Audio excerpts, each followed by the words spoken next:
Bem, amigos do Ação Brasil, conforme dissemos no bloco anterior, recebemos com muito prazer hoje aqui no Ação Brasil e no Momento Inclusão do Brasil em Foco, o professor Antônio Carlos Grande, que recentemente foi eleito diretor executivo da Fundação Dorina Nuil. Professor, prazer em tê-lo aqui no Brasil em Foco e no Ação Brasil.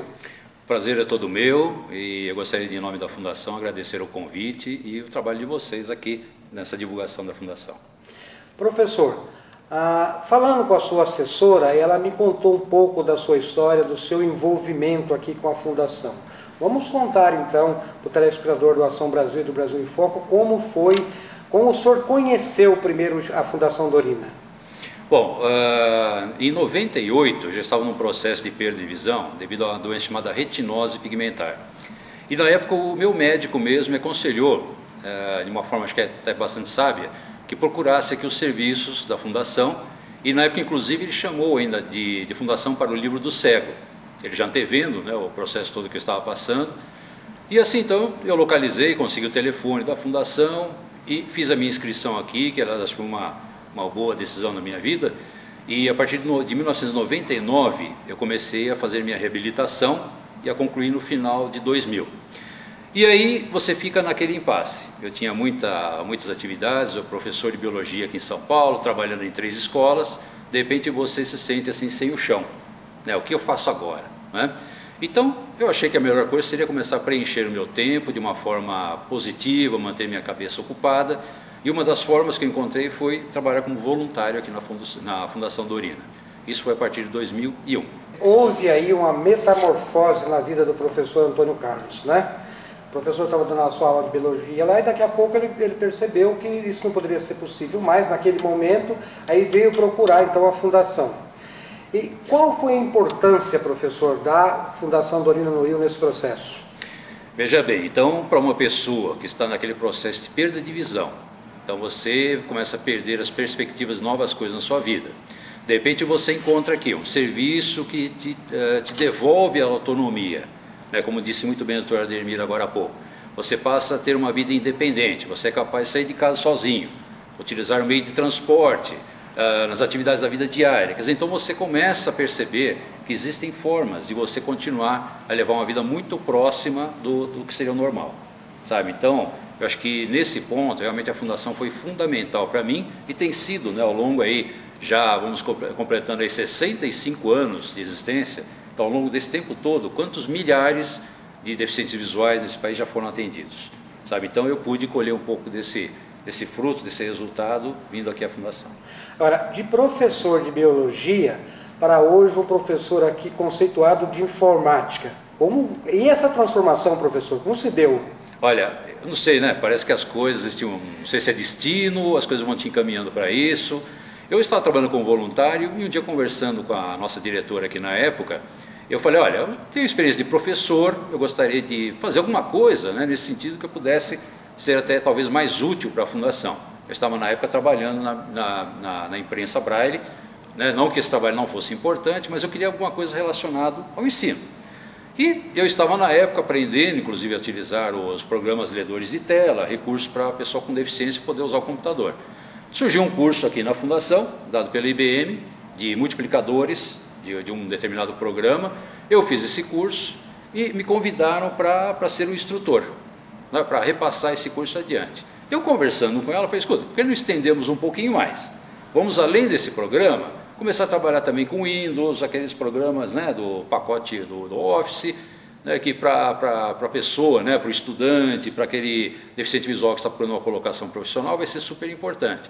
Ela topou, abraçou a ideia e a partir daí então nós começamos esse trabalho e que vem dando frutos até hoje. Estamos aí cerca de 300 alunos já atendidos, sabe, é um trabalho que nos orgulha muito e, sabe, você vê os resultados, né? Embora não enxergue, a gente consegue ver os resultados, quer dizer, as pessoas sendo gratas e, sabe, famílias se emocionando quando o deficiente visual vem aqui nessa sala mesmo receber o certificado. Muitos deles até quando iniciam não acreditam que seriam capazes de chegar onde eles chegaram. E recentemente tivemos aí novos formandos em informática. Exato, um total de 16, entre cursos de internet, Word, alguns do Excel também, sabe, que nos dá muito orgulho, uma satisfação muito grande, que não tem preço que pague isso. Mas, professor, como o senhor vê a informática aí na ajuda da pessoa com deficiência visual ou para o cego? Eu costumo dizer o seguinte, né, para os profissionais da área da reabilitação, que o nosso curso ele não tem só a finalidade de ensinar, dar algum embasamento para essa capacitação do deficiente visual, mas principalmente, sabe, dar perspectivas para a pessoa que está no pleno processo de reabilitação. Aquela pessoa que está perdendo a visão, e como eu passei por isso, a pessoa que você fica sem chão, como eu disse, fica sem perspectivas, de repente você percebe que você é capaz de ir além, você quer ter alguma coisa a mais. E hoje, como todo mundo sabe, até é um pouco redundância acho que falar isso, né? Mas a informática está em tudo. A importância dela para o estudo, até para o lazer, a gente pode falar, para o trabalho. Enfim, ele está aí, no dia a dia, cada vez mais sendo importante em nossas vidas. E o Braille, continua com a sua importância fundamental? Olha, essa é uma discussão até, né, uma briga que acontece às vezes, as pessoas, não, porque com a informática o Braille vai acabar. Eu digo o seguinte, como professor, eu acredito que o Braille vai continuar sendo importante por muito tempo, principalmente para a criança. Aquela criança que está sendo alfabetizada, a criança cega, ou aquela que tem uma visão tão, vamos dizer assim, tão afetada que ela não consiga mais ler. Então o Braille é fundamental. O ano passado a própria dona Dorina travou uma batalha importante em Brasília, e eu fui testemunha ocular dos fatos, porque tinha um processo que eles não queriam tirar o livro Braille nas escolas. E a dona Dorina bateu firme, porque, ora, como é que iam tirar a inclusão das pessoas, do cego, né? Que lá dos confins, lá do Nordeste, lá do Norte, enfim, foi uma briga muito grande do ano passado, não foi isso? Exatamente. Eu até vou te dar um exemplo muito simples. Então, a dona Dorina já é uma defensora disso, então com toda a experiência, todo aquele gabarito que ela tinha, aquela história de vida fantástica que ela tinha como professora, né? Que ela começou muito cedo, ela perdeu a visão. E então veja bem, então você, só para dar um exemplo bem simples, você imagina uma criança cega que nunca pegou, nunca viu uma maçã. Você descreve para ela a maçã, olha, ela tem um cheirinho assim, ela é vermelhinha, ela tem um tamanho tal. Agora, e se ela tocar essa maçã e morder essa maçã? Certo? Então o Braille é a mesma coisa. Então, você imagina uma criança, olha, você vai digitar aqui no teclado a letra A, a letra B, a letra C.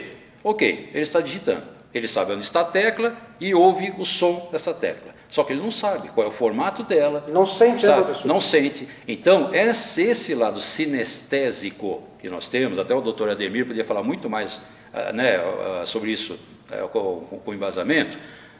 Então, se ela não tem esse sentido sinestésico daquilo que ela está trabalhando, essa é uma forma do cérebro fixar melhor as coisas. Então, ela tocando a letra no Braille, então ela tem outra via, outro mecanismo de aprendizado. Sabe, é muito diferente do que você tocar um teclado para uma criança que nunca enxergou, nunca viu uma letra, não sabe o que é. Sabe? Então é super importante, eu acredito muito no Braille ainda por muitos anos.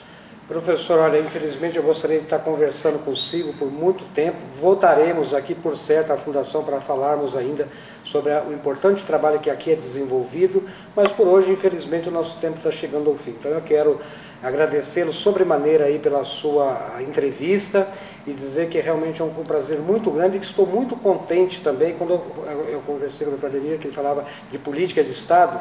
Graças a Deus nas fundações também, ou nas ONGs, ou nas entidades, está tendo essa política.